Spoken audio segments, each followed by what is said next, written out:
il faut que je te félicite parce que Tout un matin est l'émission la plus écoutée dans le Grand Montréal. A détrôné le 98.5. Oui, bravo. Bravo, Patrick. Bravo, toute l'équipe. Comment vous avez reçu ça? Comment toi, t'as reçu ça?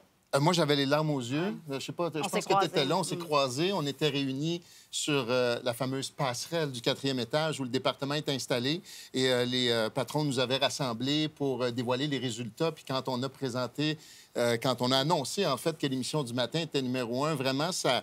J'ai vraiment eu les larmes aux yeux parce que ça, en quelques secondes, tout a défilé. Tu sais, tout le travail qui a été fait, tout le travail aussi pour convaincre les gens qu'on était sur la bonne voie, que ce soit ici, que ce soit ailleurs, que ce soit les auditeurs. Il y a eu énormément de travail de fait pour défendre cette vision-là, qui était d'informer, mais avec énormément de convivialité, dans le plaisir. Puis on y croit énormément. Fait que pour moi... Bon, sans parler des sacrifices aussi personnels que ça implique, pas juste pour moi, pour toute l'équipe.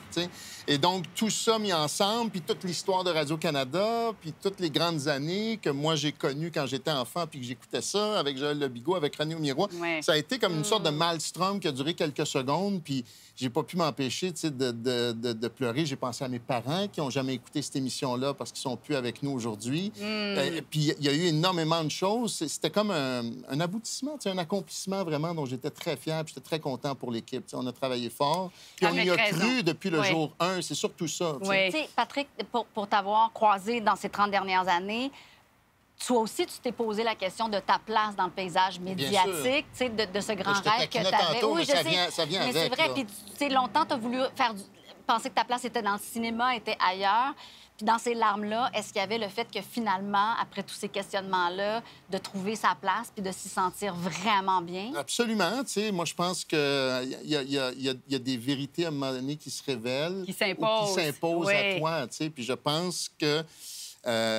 quand on m'a proposé à l'époque de remplacer Alain Gravel, puis ça a commencé comme ça par des remplacements, la seule, en fait, question que je me suis posée, évidemment, est-ce que j'ai envie? Oui. Mais est-ce que je suis capable de le faire? C'est tout, tu sais.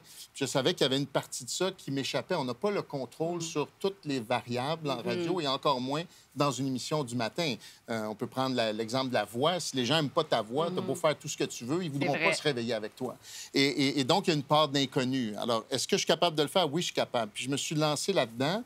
Et effectivement, ce que j'ai découvert, c'est une zone de confort. Tu sais, j'ai l'impression d'être à ma place et d'être entouré de gens que j'aime et qui m'aiment. En tout cas, du moins, j'espère que vous m'aimez. Et